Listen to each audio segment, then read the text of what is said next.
انگلیاں ہیں فیض پر ٹوٹے ہیں پیاسے جھوم کر، ندیاں پنجاب رحمت کی ہیں جاری واہ واہ۔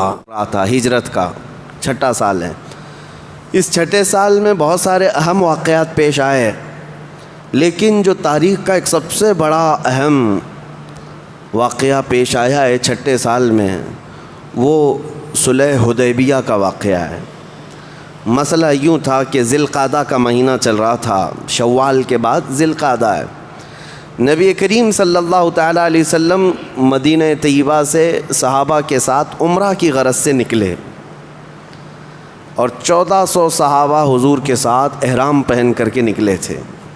ارادہ کیا تھا کہ عمرہ کرنا ہے، جنگ کرنے کی غرض سے نہیں۔ مدینہ طیبہ سے صحابہ جب سے ہجرت کر کے آئے تھے مکہ سے، اس وقت سے لے کر مدینہ طیبہ میں کئی جنگوں میں ہی مصروف رہ گئے اور خانہ کعبہ جانے کا موقع ہی نہیں ملا۔ اب 6 سال کے بعد جب رسول کریم صلی اللہ علیہ وسلم صحابہ کے ساتھ مکہ جا رہے تھے، احرام پہن لیا اور اپنے ساتھ ذبح کرنے والے جانور بھی لے لیے۔ اب جب اسفان نام کا ایک علاقہ ہے، وہاں تک پہنچے رسول کریم صلی اللہ علیہ وسلم، تو آپ کو یہ پہلے سے اندیشہ تھا کہ مکہ کے کفار اتنی آسانی سے عمرہ کرنے نہیں دیں گے۔ اتنی جنگیں ہو چکی ہیں آپس میں، جنگ بدر ہوئی ہے، جنگ احد ہوئی ہے، جنگ خندق ہوئی ہے، بڑی بڑی خون خوار جنگیں ہوئی ہیں، خون ریز جنگیں ہوئی ہیں۔ تو حضور اکرم صلی اللہ تعالیٰ علیہ وسلم نے ایک شخص کو بھیجا، قبیلہ بنو خزاعہ کا ایک شخص تھا، اس کو حالات معلوم کرنے کے لیے کہ مکہ میں کیا چل رہا ہے معلوم کر کے آؤ۔ ہو گیا اور مکہ کے حالات معلوم کر کے واپس نبی کریم صلی اللہ علیہ وسلم کے پاس آئے اور کہا کہ یا رسول اللہ صلی اللہ علیہ وسلم، مکہ والوں کو خبر ہو گئی ہے کہ آپ مدینے سے عمرہ کے لیے نکلے ہیں، تو انہوں نے میٹنگیں کرنا شروع کر دی۔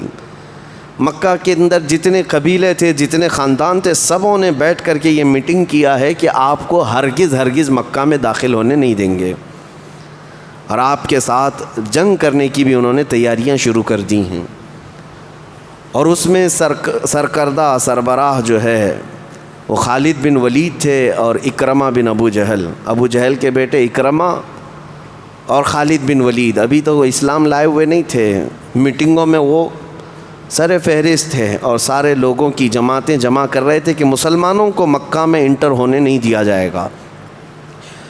اب وہ خبر جیسی ہی حضور اکرم صلی اللہ تعالیٰ علیہ وسلم تک پہنچی، پھر بھی آپ سفر جاری رکھے تھے مکہ کی طرف۔ پھر دیکھا نبی کریم صلی اللہ علیہ وسلم نے خالد بن ولید اپنے لشکریوں کو لے کر کے مکہ سے باہر نکل کر کے ایک علاقہ تھا وہاں پر پڑاؤ ڈال چکے ہیں۔ یہ حملہ کرنے کے لیے، جنگ کرنے کی نیت سے مکہ سے وہ نکل کر باہر آ چکے تھے کہ مسلمانوں کا راستہ روکنا ہے۔ ابھی 35 کلومیٹر دور تھا مکہ۔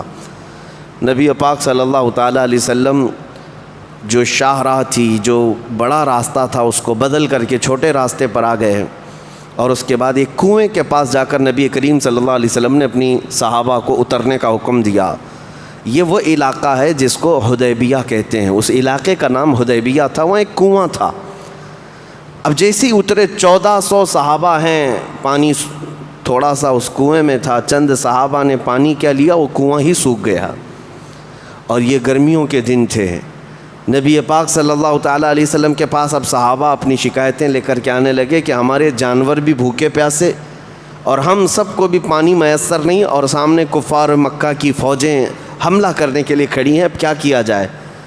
اور سب کے حال جسموں پر احرام ہے، احرام کی حالت میں تو جو مارنا بھی جائز نہیں، چونٹی مارنا بھی جائز نہیں، اب جنگ کہاں کریں گے، احرام کی حالت میں ہیں۔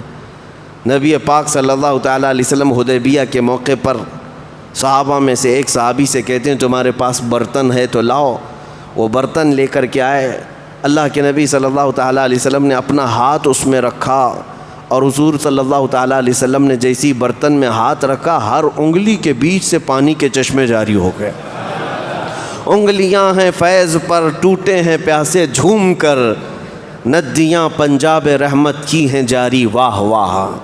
کیا ہی ذوق افزا شفاعت ہے تمہاری واہ واہ، قرض لیتی ہے گناہ پرہیزگاری واہ واہ۔ نبی کریم صلی اللہ تعالیٰ علیہ وسلم کی انگلیوں سے پانی جاری ہونے کا جو معجزہ ہے وہ حدیبیہ کے موقع پر پیش آیا تھا۔ صحابہ کہتے ہیں ہم سبوں نے پیٹ بھر کر پانی پیا، جانوروں کو پانی پلایا اور اپنے اپنے مشکیزے پانی سے بھر لیے، لیکن وہ پانی جوں کا توں جاری ہی رہا۔ پھر اس کے بعد حضور صلی اللہ علیہ وسلم نے اپنا دست مبارک اٹھا لیا۔ صحابہ کہتے ہیں ہم تو اس دن 1400 تھے، اگر 5000 بھی ہوتے تو کسی کو پانی کم نہ ہوتا۔